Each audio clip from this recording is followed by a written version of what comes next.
लग रहा है कि ये साइड बराबर है। You are so cute. Hindi फिल्मों की तरह अंत में सब कुछ अच्छा ही होता है।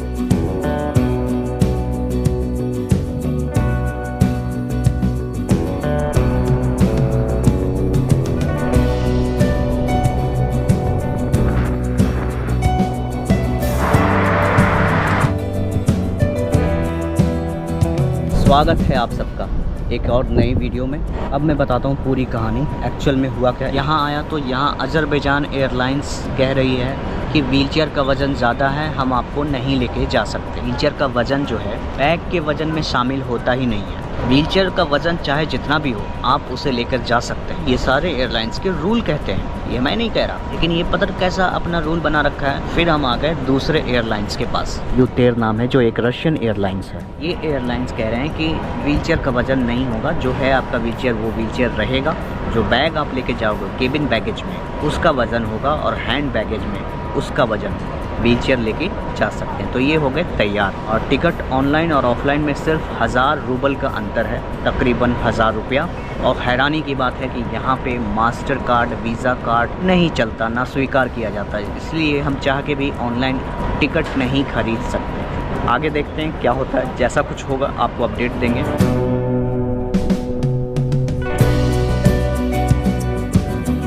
इंडियन रेस्टोरेंट हो या ढाबा हो या कुछ भी हो, झंडा दिखे जहाँ आपको भारतीय झंडा, आप समझ जाना वहाँ पर इंडियन रेस्टोरेंट होगा ही होगा। ढाबा 146 ये रेस्टोरेंट का नाम है। और खाना रशिया में बहुत महंगा है, स्पेशली मॉस्को में। मस्त रब्बा जोगी वाला गाना बज रहा है, और रब्बा जोगी ओए ओए ओए ओए। चिकन चिल्ली की कीमत जानते कितना है? 850 रूबल, यानी इंडिया के 800 के बराबर। नमस्ते सर, कैसे हैं? नेपाल से? जी सर, मैं नेपाल से। नेपाल में कहाँ? नेपाल में गोरखा से सर। गोरखा। ये क्या है सर? ये पनीर चिल्ली सर, माशाल्लाह। ट्राई कर दीजिए आप। रशिया में इंडियन स्टाइल। हेलो भैया, thank you so much sir, thank you. जब मैं भारत यात्रा कर रहा था तो उस समय मैं खाया था कहाँ? गुजरात के वडोदरा में खाया था मैं। स्टैचू ऑफ यूनिटी देखने गए थे सर के साथ। तो मीठा लग रहा है? मीठा लग रहा है, स्पाइसी नहीं लग रहा है। बहुत बहुत शुक्रिया सर। Thank you. नेपाल आऊँगा मैं एकदम सर, वेलकम। हाँ ठीक है। वही इंडियन रेस्टोरेंट यहाँ पर था, इसका एड्रेस मैं मेंशन कर दूँगा। बाकी अलग अलग देशों के भी रेस्टोरेंट हैं यहाँ। खुल जा। जब आप ये वाले एयरपोर्ट से आएंगे तो सबसे पहला रेस्टोरेंट आपको यही मिलेगा। ओ ब्रात, how are you? Yes, yes. Where are you from? Indian. China. China. I am from Iran. Iran.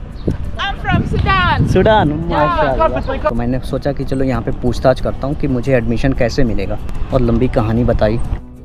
आप लोगों से एक राय लेना चाहते हैं कि क्या मुझे दोबारा रशियन लैंग्वेज कोर्स करनी चाहिए, एडमिशन लेनी चाहिए, या फिर हम अपने ट्रैवल जर्नी को ही कंटिन्यू करें। ट्रैवल जर्नी को कंटिन्यू करने के लिए थोड़ा सा रिसोर्सेज की कमी है, थोड़ा सा पैसों की कमी है, जिसकी वजह से हम सही से कुछ कर नहीं पाते। इन सब चीज़ों को फुलफ़िल करने के लिए थोड़ा सा ब्रेक लेकर स्टडी करना होगा। क्या ये पॉसिबल है? नहीं है, ये बड़ा मुश्किल है, बड़ा चैलेंज। ये है पुस्किन यूनिवर्सिटी, यहाँ भी मैं आया था एडमिशन के लिए। तो RUDN, ये पुस्किन यूनिवर्सिटी, दोनों जस्ट 1 किलोमीटर के दायरे में ही है।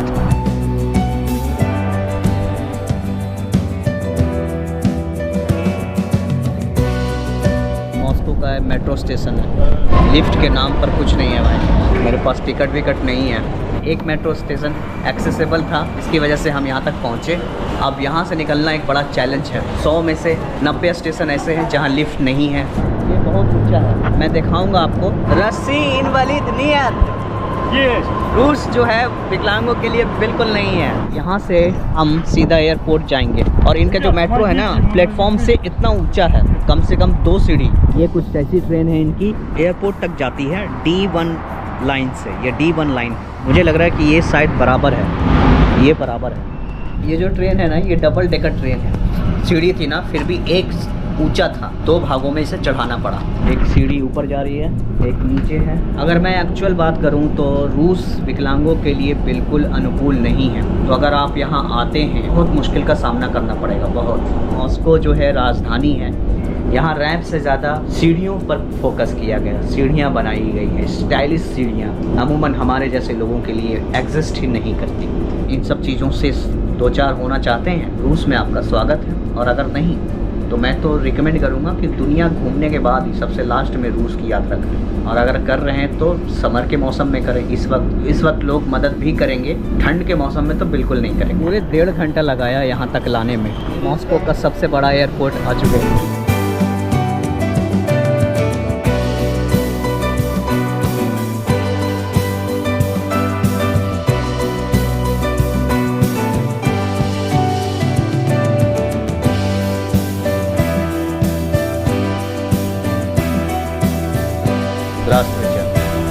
स्वागत है गाइस आप सबका एक और नई वीडियो में। यहाँ से निकलने का समय आ चुका। ये हॉस्टल है जहाँ हम पिछले कई दिनों से रह रहे थे। हॉस्टल 13 Как вас зовут? Умар. Куда? Киргизстана. Туда? Тоже? Ты? Сибири? Я был Узбекистана. Да. Таскент, Бухара, Самарканд।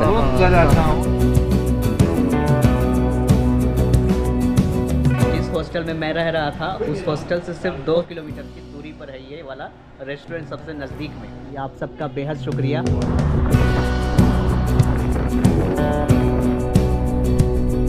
हम आ चुके थे मॉस्को के आउटस्कर्ट्स में। 50 किलोमीटर का दूरी तय करके एयरपोर्ट पहुंच ही गए। मॉस्को का आउटस्कर्ट्स कुछ ऐसा है भाई, देखो खेत खलिहान। एयरपोर्ट से पहले मुझे पानी लेना पड़ा, प्यास लग गया तो मैं पानी ले रहा हूँ पेट्रोल पंप पर।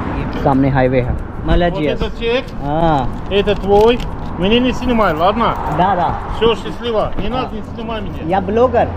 Ты блогер, Да. блогер другое место. Здесь там нет блогер, не можешь быть. Счастливо. ओके, спасибо। Давай. भाई 85 रुपये का एक पानी, रशियन रूबल। यहाँ पे पेट्रोल जो है 50-60 रुपये लीटर पेट्रोल है यहाँ पर। ये पेट्रोल पंप था पीछे। जितने टर्मिनल बदलोगे उतने चेक इन होगी। और यहाँ आपको चाइनीज़ लैंग्वेज भी मिलेगा। एयरपोर्ट के अंदर से आप किसी भी टर्मिनल में आना जाना कर सकते हैं। स्टेशन इतना बड़ा है कि आपको मेट्रो से जाना होगा।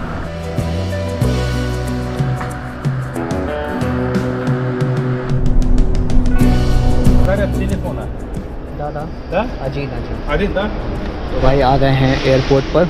एरोफ्लोट का टिकट काउंटर है और यहाँ पे मैंने अपनी धन्नू के बैटरी को चार्ज में लगा दिया। 12 घंटा का टाइम है। अब देखो 12 घंटा में क्या कुछ होता है। इंडियन रेस्टोरेंट से लेके आए थे। ये मुझे लग रहा है ना मेरी तबीयत फिर से ख़राब होने वाली है। आवाज़ बहुत धीमा हो गया।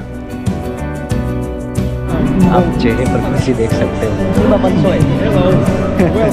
Сегодня मोदी पुतिन Москва।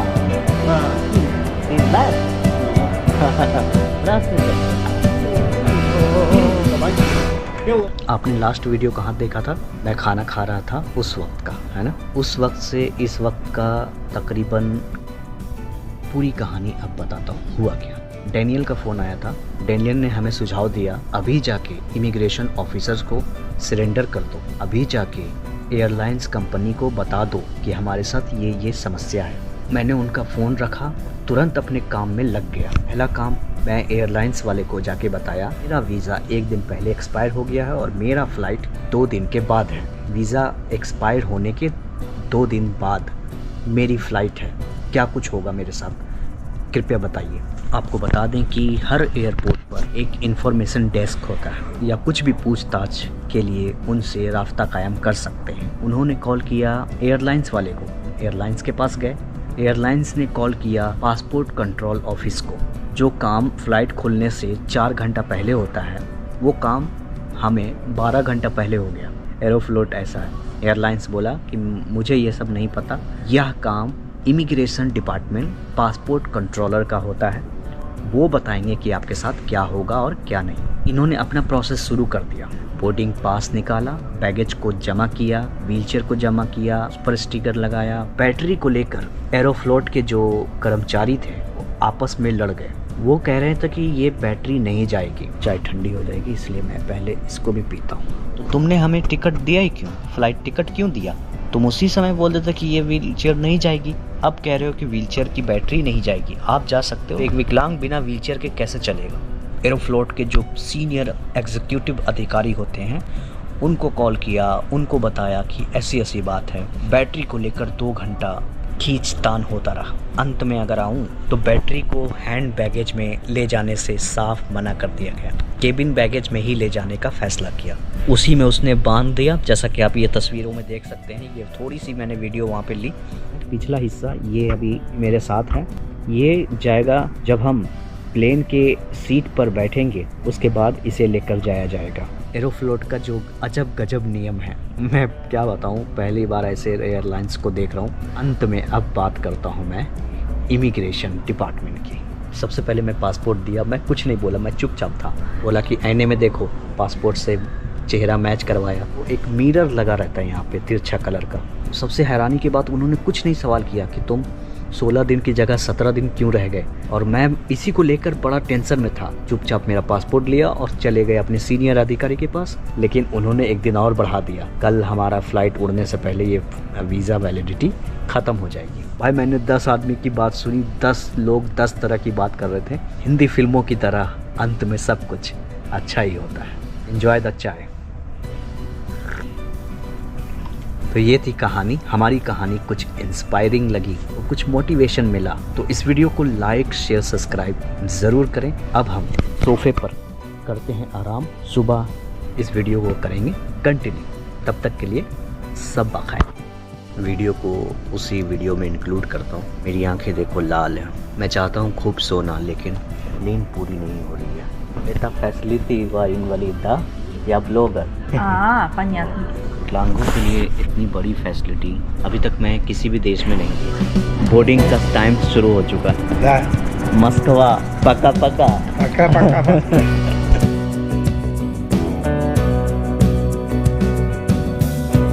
140 गेट वहाँ से शुरू होगा बोर्डिंग। Минут 10 минут तो ये देगा होता स्पासिबा। मॉस्को एयरपोर्ट पर हैं तो आप यहाँ करेंसी एक्सचेंज मत कराना, बाहर से करा के आना, बैंक से, किसी बैंक से भी करा लेना। वो चाइना में क्या होता था कि बैंकों में जाके bank of China currency exchange कर सकते थे। सिमिलरली रशिया में भी यही प्रोसीजर है। एक और नया सफ़र अजरबैजान की राजधानी के लिए। पक्का पक्का। You are so cute. Nice to meet you. Aeroflot के एयर होस्टेस। थैंक यू, स्पासिबा बल्सोई। Have a nice flight. तो फ्लाइट पर बोर्ड हो चुके हैं। एक चीज़ गलती कर दिया उन्होंने, बताओ यार, बैटरी देने की जगह पर वो मेरा सीट दे दिया और मेरा व्हीलचेयर लेके चले गए। क्योंकि अंतिम समय तक मेरे को यहाँ लेके आए, वो यहाँ बैठा के सीट पर वो व्हीलचेयर लेके गए।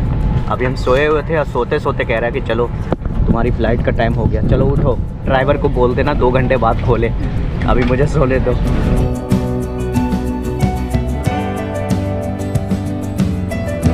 बहुत ही छोटा है, ज़्यादा बड़ा नहीं, इंडिगो की तरह ही। सिमिलर हमारे को पैसेंजर हैं ऑटो बिजनेस पसीबा। तो मैं कोई भी फ़्लाइट में बैठता हूँ तो मुझे लगता है कि मैं इंडिगो में ही बैठा हुआ हूँ। इत्तेफाक से मुझे बीच वाला सीट मिला, इसकी वजह से मैं पूरी फिल्म नहीं बना पाऊँगा।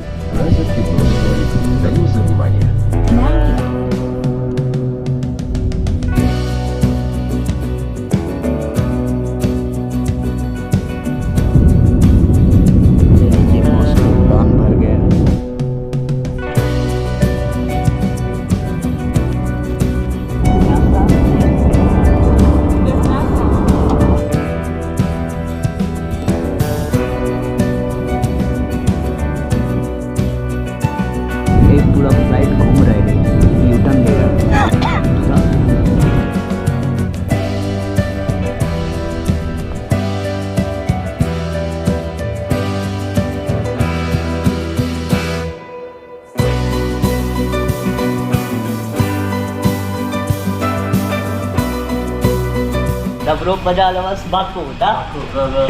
से उतरने के बाद सीधा इमिग्रेशन में जाना होता है। नहीं आता। सामान ले लिया हूँ, सामान लेकर जा रहा हूँ। सामान है, सामान क्लेम हो गया, इमिग्रेशन हो गया। अब व्हीलचेयर लेना बाकी है। इस तरह की पट्टी बनी हुई होगी ओवरसाइज बैगेज का। साइकिल, व्हीलचेयर या बड़े जो सामान है वहाँ के लिए खड़े हो जाओ, आपका सामान यहीं पर आ जाएगा। लेकिन एक नुकसान कर दिया इन्होंने, इस वाले व्हीलचेयर में मेडिगार्ड को तोड़ दिया। इमिग्रेशन इतना अच्छा हुआ, शायद उतना अच्छा इमिग्रेशन अभी तक नहीं हुआ मेरे से। तो स्वागत करते हैं आप सबका एक और नए देश, कंट्री नंबर 11। अच्छा लग रहा है।